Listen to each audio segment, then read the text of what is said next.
प्रेम पत्र राधा स्वामी 5वां भाग वचन 16वां।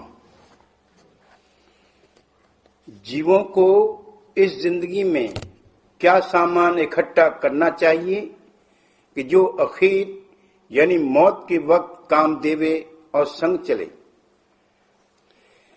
जीव इस दुनिया में मेहनत करके अनेक तरह के पदार्थ और सामान अलावा धन और माल के इकट्ठा कर रहे हैं, इस नजर से कि वक्त जरूरत के काम आवे और आराम देवे। उस सामान के जमा करने से मतलब ये है कि अपनी और अपने कुटुंबियों और रिश्तेदारों की देह और इंद्रियों और मन को सुख पहुंचे और तकलीफ न व्यापे। यह कार्रवाई बड़े शौक और मेहनत के साथ हर कोई कर रहा है, लेकिन अपनी रूह यानी जीवात्मा की कि उसको किस तरकीब से आराम पहुंच सकता है किसी को खबर भी नहीं है, और न कोई उसके लिए कुछ तहकीकात या जतन करता है। मुक्ति की प्राप्ति के वास्ते जीव अनेक तरह के साधन करते नजर आती, पर जो गौर करके देखा जावे तो वो साधन सिर्फ शुभ कर्म के फल देने वाले हैं और सच्ची मुक्ति और सच्चे उद्धार का फायदा उनमें जरा भी नजर नहीं आता। आमतौर से जीव सच्चे मालिक राधा स्वामी दयाल और उसके धाम से बेखबर हैं। पूरे उद्धार का मुकाम यही राधा स्वामी धाम है और सच्चा मुक्ति पद संतों का 10वां द्वार है और वही पार ब्रह्म का स्थान है। ये सब मुकाम अंतर में हैं और रास्ता भी वहां पहुंचने का घट में जारी है, पर लोगों को इस भेद की खबर नहीं। संतों ने दया करके भेद लखाया है और जो जीव के चलना चाहें उनको अपनी दया की मदद भी देते हैं और धुर पद में पहुंचाती। जो कोई अपना पूरा उद्धार चाहे उसको लाजिम है कि संत सदगुरु का सत्संग करे और सेवा करके उनको अपने ऊपर मेहरबान कर ले और उपदेश लेकर नित्य अभ्यास यानी रोजमर्रा रास्ता तय करना शुरू करे, तो एक दिन उनकी दया से कुल मालिक के हुजूर में रसाई हो जाएगी और देहियों के कष्ट और क्लेश और जन्म मरण के चक्कर से बचाव हो जाएगा। दुनिया का जिस कदर सामान जिस किसी ने इकट्ठा किया है वो उसको इसी दुनिया में मदद दे सकता है, यानी उसके मन इंद्रिय और देह को उनसे आराम पहुंचता है और तकलीफ किसी कदर दूर हो सकती, लेकिन ये सामान जीव के कल्याण और सच्चे उद्धार के लिए सिवाय इसके कि संत सदगुरु और प्रेमी जन की सेवा में काम आवे या गरीबों और मोहताजों को दिया जावे और कोई मदद खास नहीं कर सकता है। वो सामान कि जो वक्त तकलीफ और मौत की सच्ची सहायता करे और धुर पद का रास्ता आसानी से तय करने में मदद देवे और बाद देह छोड़ने के सूरत के संग चले, कुल मालिक के चरणों में सच्चा प्रेम और सच्ची दीनता है। जिस कदर के प्रेम जिस किसी के मन में है उसी कदर उसको अपने मन में ताकत मालूम होती और अभ्यास में आसानी और रस मालूम होता है और उसी कदर नजदीकी मालिक के चरणों में होती जाती। इस अविनाशी वस्तु यानी प्रेम की दौलत का हासिल करना जिस कदर बन सके हर एक जीव को जरूर और फर्ज है, बगैर इसके मनुष्य पशु से बदतर हो जाता है। जा घट प्रेम न संचरे सो घट जान मसान, जैसे खाल लुहार की श्वास लेत बिन प्राण।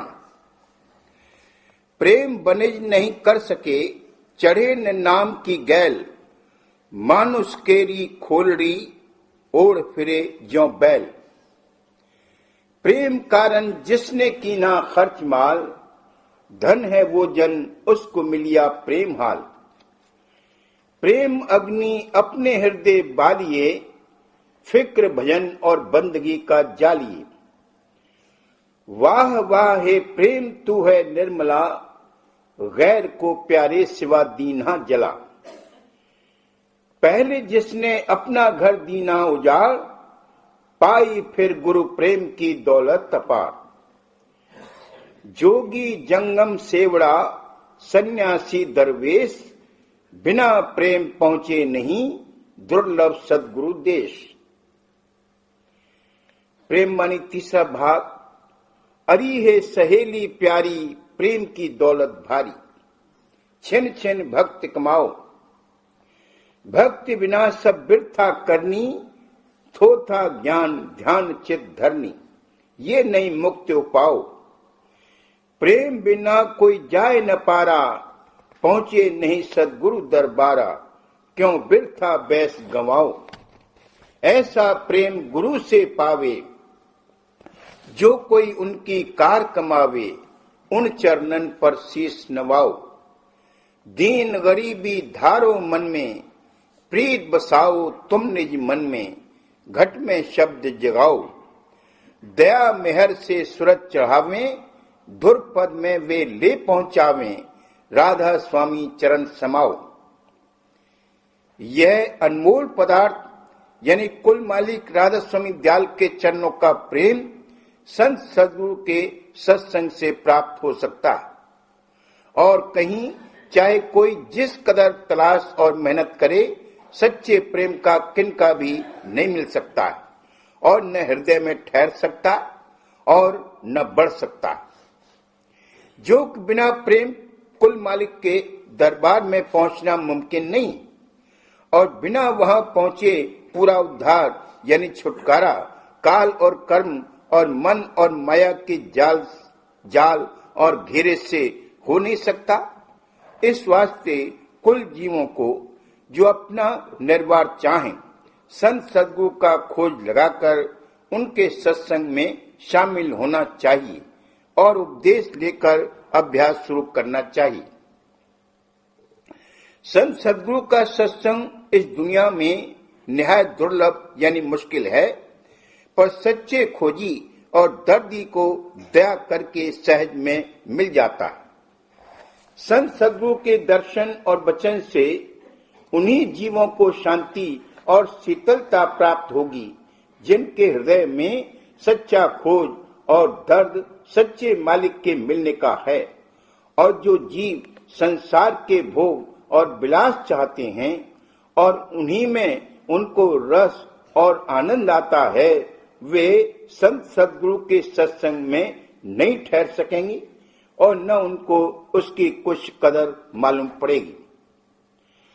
जो कोई संत सदगुरु के सत्संग में शामिल होगा, वे उसको महिमा धूमधाम और कुल मालिक राधा स्वामी दयाल की जो उनका निज रूप है सुनाकर चरणों का प्रेम हृदय में बसावेंगे और उसी प्रेम के वसीले से अपनी दया का बल देकर घट में रास्ता तय करावेंगे।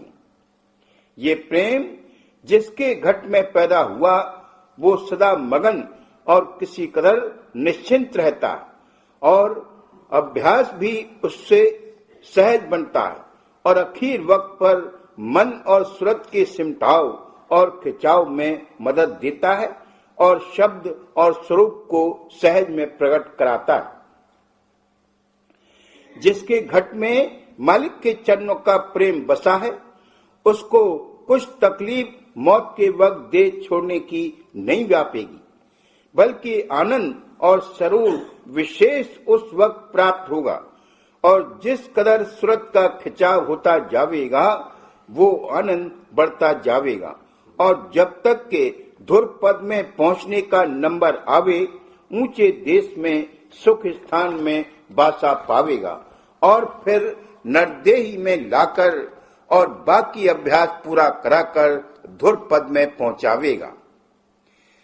ये सच है कि दुनियादारों के साथ भी दुनिया का सामान और धन और माल नहीं जाता, लेकिन वे भोगों की वासना और कुटुंब परिवार और धन माल का मोह संग ले जाती और वो आखिर वक्त पर देह के छूटने में बहुत तकलीफ देता है और थोड़ी दूर आगे चलकर यानी छठे चक्र के परे शून्य में पहुंचकर फुरना उसी वासना और देह और कुटुंब के संग की उठाकर सूरत को नीचे खींचता और कर्म अनुसार नई देह में वासा देता है। ये हालत दुनियादारों की बस व न मिलने संत सद्गुरु के, जो कि जीवों के इस लोक और परलोक में सच्चे सहाय हैं और न पैदा होने मालिक के चरणों के प्रेम के घट में हुई, यानी मौत का कष्ट और क्लेश और जन्म मरण का दुख भोगना पड़ा। और जब तक संत सद्गुरु से मेला न होगा और प्रेम घट में प्रकट न होगा, तब तक ये भ्रमना जीवों की 84 के चक्कर में दूर न होगी। इस वास्ते बारंबार कहा जाता है कि अपने जीव के कल्याण के लिए सबको लाजिम और फर्ज है कि संत सद्गुरु या राधा स्वामी संगत से मिलकर और सूरत शब्द मार्ग का उपदेश लेकर जिस कदर बने अभ्यास करें और कुल मालिक राधा स्वामी दयाल के चरणों का थोड़ा बहुत प्रेम अपने हृदय में जगावें, ताकि इस जिंदगी में और आइंदा को उनकी सहायता होवे और जन्म मरण के कष्ट और क्लेश से बचकर एक दिन परम धाम में वासा पाकर हमेशा को सुखी हो जावें।